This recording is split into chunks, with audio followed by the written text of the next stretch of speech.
There's no way only angle that somebody sees is a straight up shot of you getting in my face. I'll ask you straight up, do you think you felt set up in that moment? Damn right. All you had to do was say, yo, I need you to see you after the game. That's all he had to say to me. You didn't do that shit.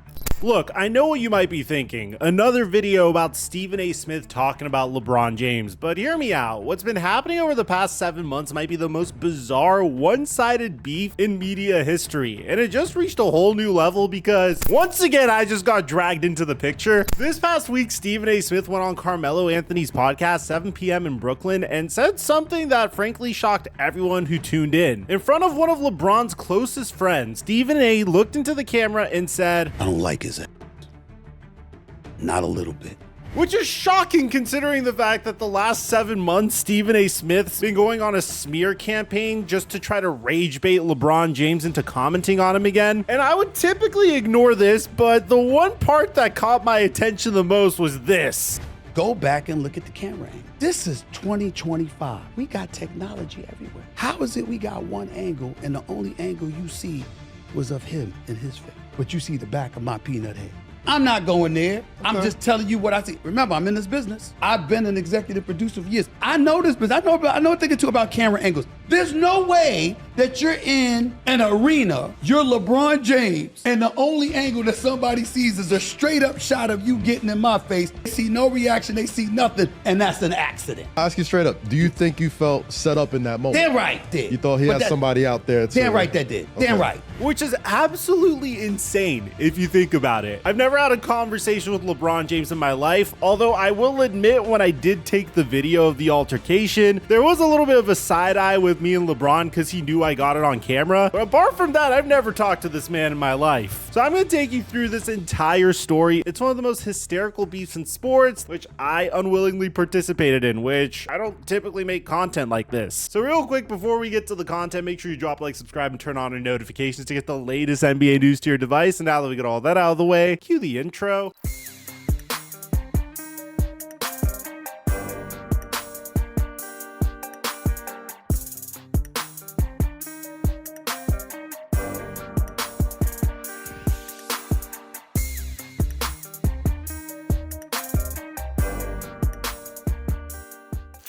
For those of you guys that didn't skip this sponsor and took my opening night play, congratulations on 11xing your money. Here are some people that DM'd me about their success. Let me know in the comment section down below if you took this play so I could show you some love, because we swept the opening night of the NBA season. Now I have additional plays that I will be posting on my Instagram page at TheFlightMike and in the WAP link in the description down below, where we've been profiting daily in our Discord server, but I'm also going to give you a play in this video. First, use my promo code microphone to get $50 in lineups when you make a play of $5 or more. And for tonight, I'm rolling with these plays. I got Derek White getting over 24.5 points, rebounds, and assists. I have Dyson Daniels getting over 9 rebounds and assists. I have John Collins getting over 13.5 points and assists, and Michael Porter Jr. at least getting 15 points. Now I give away additional plays on my Instagram page and in our Discord community in the WAP link in the description down below. And thank you, Prize Picks, for sponsoring today's video. Mic check 1 2 1 2. What's going on, everybody? So let's rewind to January 29th, 2025. Stephen A. Smith is on First Take doing what he does best, giving his opinion. But this time, it's about Bronny James, LeBron James' 20-year-old son, who the Lakers drafted with the 55th pick in the 2024 NBA draft. Now, here's the thing about Bronny's first season that we need to address objectively. In his limited NBA minutes, we're talking 23 games, he averaged 2.3 points, 0.6 rebounds, and 0.6 assists. Not exactly lighting the world on fire, right? To be fair to Bronny, these were super limited minutes, and he'd only recently recovered from a cardiac arrest event that happened just 11 months before he was drafted. We'll get to his G League improvement a little later because that part of the story is actually important, but on this January morning, Stephen A. Smith looked into the camera and said something that would change everything. We all know that Bronny James is in the NBA because of his dad.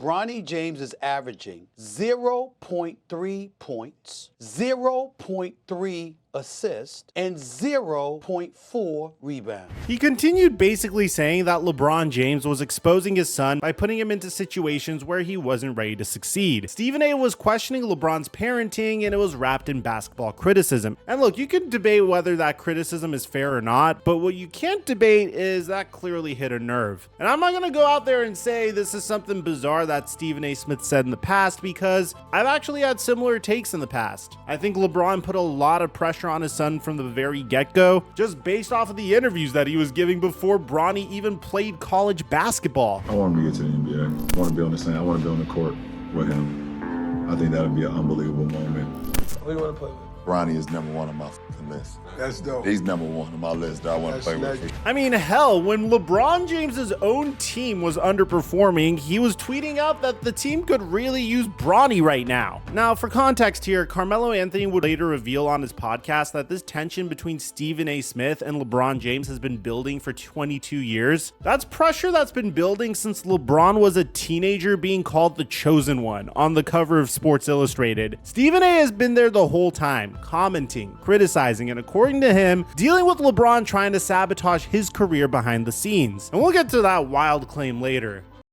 Fast forward to March 6, 2025. The Lakers are facing off against the New York Knicks at Crypto.com Arena. It's a nationally televised game. And guess who's sitting courtside? That's right, Stephen A. Smith. And guess who's sitting a few rows behind him? Your boy over here with the lady that he was seeing at the time. And here's where it gets interesting according to Stephen A. Smith. The day that he rolled up on me courtside, it was the day my contract was announced. Go back and look at the camera angle. How is it we got one angle and the only angle you see was of him in his face? I ask you straight up, do you think you felt set up in that moment? Damn right did. You thought he had somebody out there too? Damn right that did. Okay. Damn right. So bear in mind, Stephen A. Smith said that I was planted there by LeBron James. So I'll just tell you how it went down from my perspective. I'm literally just sitting there trying to get some cool clips to like post onto social media. And if you look at my X account that day, you'll see like I'm posting a bunch of like highlight clips from cool little angles of the Los Angeles Lakers versus the New York Knicks. And in between all of that, as it's all going down, Stephen A. Smith walks down to his seat a few rows in front of me. And eventually LeBron James comes walking towards Stephen A. Smith, and I decided to just record the interaction. I tweeted out the interaction without even knowing what was being said to each other. I even remember captioning the tweet, "I wonder what LeBron James is saying to Stephen A. Smith here." But the internet did its thing, and we all know what he ended up saying to him. Lip readers could make out LeBron saying something like, "I would tell you one time, bro, keep my son out of this, bro. Stop with my son." Now, Stephen A. Smith described this one moment in detail on multiple shows, and I mean multiple, which we'll get to, but basically LeBron approached him, said his piece about protecting his son, and Stephen A., according to him, just said nah, and let it happen because he understood that he was talking to a father, not a basketball player. Stephen A. Smith would even say this in his following show on First Take and following podcasts. That wasn't a basketball player confronting me. That was a parent. The video went viral instantly. I mean, this is LeBron James, arguably the greatest player ever, publicly confronting one of the biggest voices in sports media. It was everywhere. X, Instagram, TikTok, everyone had an opinion. And then the next morning, Stephen A. goes on First Take and actually sounded reasonable. He says he understood where LeBron was coming from. He talked about how that wasn't a basketball player confronting me. That was a parent. That was a father. He said he couldn't be angry or feel slighted because LeBron was clearly acting out of love for his son. For about 24 hours, it seemed like this might blow over. Stephen A. took the high road. LeBron defended his son, and maybe, just maybe, everyone could finally move on. And then Saturday, March 8th happened. Before the Lakers-Celtics game in Boston, cameras caught LeBron having a conversation with Richard Jefferson, his former Cavs teammate who now works for ESPN. They're talking low, trying to keep it private, but ESPN aired the footage because, well, it's good content, right? People with good ears picked up LeBron saying, "That's the only thing I'm tripping. I don't give a f." Once he talks about, "I'm pleading with you as a father, I can't." This was the turning point, because what LeBron was basically saying was that Stephen A. played the father card after criticizing him as a father. He was calling out Stephen A. for acting like he understood fatherhood while simultaneously questioning LeBron James's parenting decisions. And Stephen A., he heard that audio and it changed everything. This is where things get absolutely wild, and where Stephen A starts his, as LeBron will later call it, Taylor Swift tour run. The first stop, March 11th, Gil's Arena podcast with Gilbert Arenas. This is where Stephen A first changes his tune. What do you make of LeBron confronting you in the aftermath of that situation? I thought it was weak. I thought it was some bullshit. This is a complete 180 from what he said on First Take days earlier. He tells Gilbert that he wasn't talking about Bronny at all. He was talking about LeBron. My point is, rather than come up to me at courtside, all you had to do was say, yo, I need you to see you after the game. That's all he had to say to me. You didn't do that shit. You said you fucking with my son. No, I wasn't. I was talking about you. I was talking about you. Stephen A explains that his whole point was that LeBron put Bronny in this position. So the criticism should fall on LeBron, not the kid. And don't get me wrong, as bizarre as Stephen A's behavior has been, and as much as I think he's really trying to stretch this out just to rage bait LeBron, I've agreed with his points in the past. It is a lot of pressure to put on your kid. And here's where Gilbert Arenas, in classic Gil fashion, jokes about defending Stephen A as his potential boss. LeBron James, if you ever do that shit again with my potential boss, all hell gonna break loose. Gil recently appeared on First Take and is clearly angling for a permanent spot, so defending Stephen A. Smith is clearly a chess move in my opinion. But Stephen A. wasn't done, not even close. He went on his own podcast, The Stephen A. Show, for nearly an hour-long monologue about LeBron. We're talking about 60 minutes dedicated to this one incident. And then came the big one. I was not expecting LeBron James to ever clap back at Stephen A. Smith. I mean, this is a guy that's ignored Skip Bayless for his entire career, but on March 26th, LeBron appears on the Pat McAfee Show, which ironically also airs on ESPN, and unofficially is kind of like Stephen A's opposition on ESPN. And he absolutely roasts Stephen A. He's like on a Taylor Swift tour run right now. Oh yeah, we're watching it. We're awesome. It started off with, I didn't want to address it. I wasn't going to address it. Since the video came out, I feel the need to address it. Are you kidding me? If there's one person that couldn't wait till the video to drop so you can address it, it's your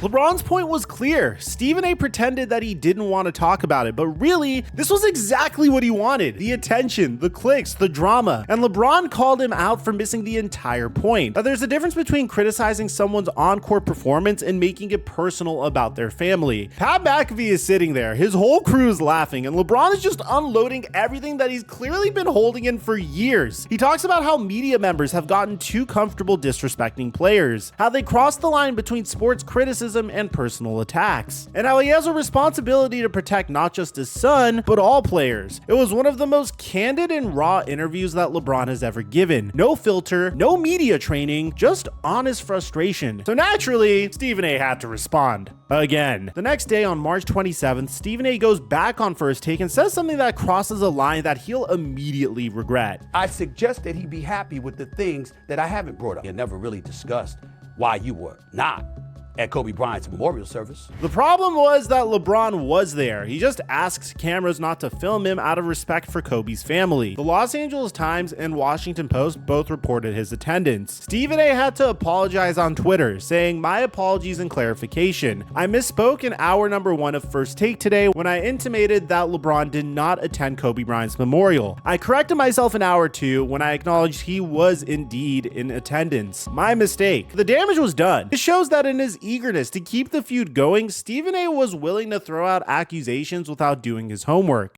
Now, between March and October of 2025, Stephen A appeared on First Take multiple times, his own podcast, Gil's Arena, the Pivot podcast, and the Dan Le Batard Show. And in August, on the Dan Le Batard Show, he said, "I don't like LeBron, and it'll probably stay that way forever. Things have gone on behind my back, trying to ruin my reputation and integrity." Each appearance was the same story, told with slight variations, but always ending with Stephen A Smith positioning himself as the victim. LeBron approached him publicly instead of calling him privately. LeBron misrepresented what he said. LeBron is a bully. LeBron acts differently in public versus private. And the thing is, LeBron barely responded. After the Pat McAfee appearance, he basically went silent on the issue. He said his piece and he moved on. He had a season to focus on and a Lakers team that was trying to make the playoffs. But Stephen A, he kept going and going and going. And that's what brings us to this week, October 20th, 2025, just days before the new NBA season. Stephen A appears in 7 p.m. in Brooklyn Brooklyn, Carmelo Anthony's podcast. Now, think about this for a second. Carmelo Anthony and LeBron James are friends. Not just casual friends, we're talking banana boat crew, Olympics together, drafted in the same class, rode through the league together for over 2 decades kind of friends. Melo even admitted during the podcast that he and LeBron are like family. And then Stephen A goes on his podcast and says this. I don't like his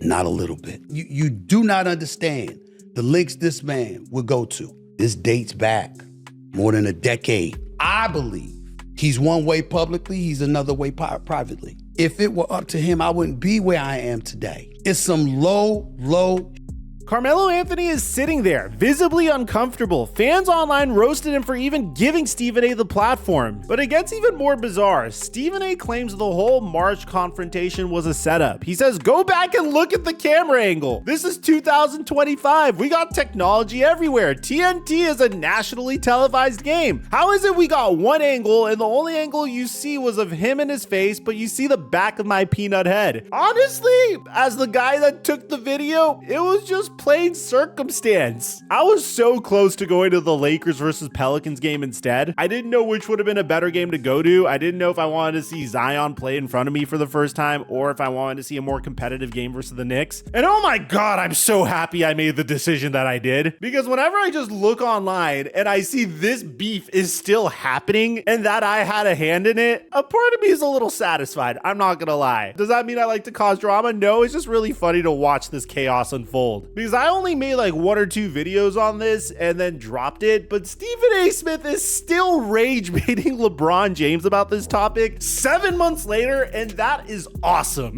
The fact that he's suggesting that LeBron orchestrated this confrontation to happen on the day of Stephen A.'s contract announcement at a specific time during the game with cameras positioned to make LeBron look good and Stephen A. look bad, it's conspiracy theory level stuff. And from my perspective, it was never that deep. One fan perfectly summed it up. How often does LeBron say Stephen A. Smith's name? Maybe once or twice a year? How often does Stephen A. Smith bring up LeBron James? Almost daily at this point. So who's smearing whom? Now here's why this situation is so fascinating from a media perspective. Stephen A. Smith just signed a 5-year, $100 million contract. That makes him the highest paid personality at ESPN. And why? Because he generates content. He creates drama. He gets people talking. And I guess that's the reason why he's still talking about this 7 months later. The ironic part of all this is Stephen A.'s core argument is actually somewhat fair. He wasn't really criticizing Bronny, he was criticizing LeBron's decision to fast track his son to the NBA. That's a legitimate debate. That's a take that I had originally too. I said that it was unfair that Bronny was being shoved into the NBA without really getting the opportunity to develop at USC. This guy was supposed to be a lottery pick and his draft stock tanked as a result of his cardiac arrest. But he was pretty much being pushed into the NBA because his dad was close to retirement, because his dad wanted to play with his son in the NBA. Should the Lakers have drafted Bronny? Was it nepotism? Should LeBron have let his son develop more before pushing for him to be drafted? These are real questions worth discussing. But the problem is that Stephen A. lost the plot. Instead of having that sports debate, he made it about LeBron's parenting and used the as a father framing that came across as condescending, and then spent 7 months telling everyone who would listen that he was the victim. And look, LeBron isn't perfect either. He could have handled it differently. He could have called Stephen A. privately like Stephen A. suggested. But LeBron was probably exhausted. According to people close to him, he'd been dealing with Stephen A.'s takes for 22 years, and his son was the final straw. So let me know in the comment section down below, what do you guys think about this drama? Hopefully this is my final video on it. I mean, I'm sorry, I don't have sports personalities accusing me of teaming up with LeBron James to concoct a sabotage plan very often. So I just felt like it was worth my commentary. We're gonna get to some real basketball soon now that the basketball season started. Aside from that, I'm your boy Mike,